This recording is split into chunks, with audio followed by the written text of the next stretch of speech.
இன்றைய பதிவு காரடையான் நோன்பு, சாவித்திரி விரதம், கௌரி விரதம், காயத்ரி விரதம் அப்படின்னு சொல்லுகின்ற இந்த காரடையான் நோன்பு வழிபாட்டு முறை எப்படி வந்தது, யாரால் வந்தது அப்படிங்கிறதையும், இந்த காரடையான் நோன்பு வழிபாட்டு முறையை எப்படி மேற்கொள்வது, முன்னோர்கள் சத்தியவான் சாவித்திரி போல தான் ஒரு கணவன் மனைவி வாழணும் அப்படின்னு சொன்னதுக்கு காரணம் என்ன அப்படிங்கிற அனைத்து விஷயத்தையும் நம்ம மிகவும் துல்லியமாகவும் மிக தெளிவாகவும் பெரிய வீடியோவை நம்ம பதிவிட்டிருக்கோம் நம்மளுடைய சேனலில்.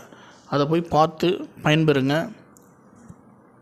இந்த காரடையான் நோன்பு எப்படி வழிபடுறது அப்படிங்கிறத தெரிஞ்சுக்கிட்டு நீங்களும் அந்த வழிபாட்டு முறையை மேற்கொண்டு கௌரி தேவியோட அருளை பெறுங்க. இது போன்ற ஆன்மீக வீடியோக்கள் அனைத்தையும் பார்ப்பதற்கு நம்முடைய ஓம் டெம்பிள் வேர்ல்டு யூடியூப் சேனலை லைக் பண்ணுங்கள், ஷேர் பண்ணுங்கள், சப்ஸ்கிரைப் பண்ணுங்கள். அருகில் உள்ள பெல் பட்டனை ப்ரெஸ் பண்ணி ஆல் அப்படிங்கிற ஆப்ஷனை செலக்ட் பண்ணிவிடுங்க.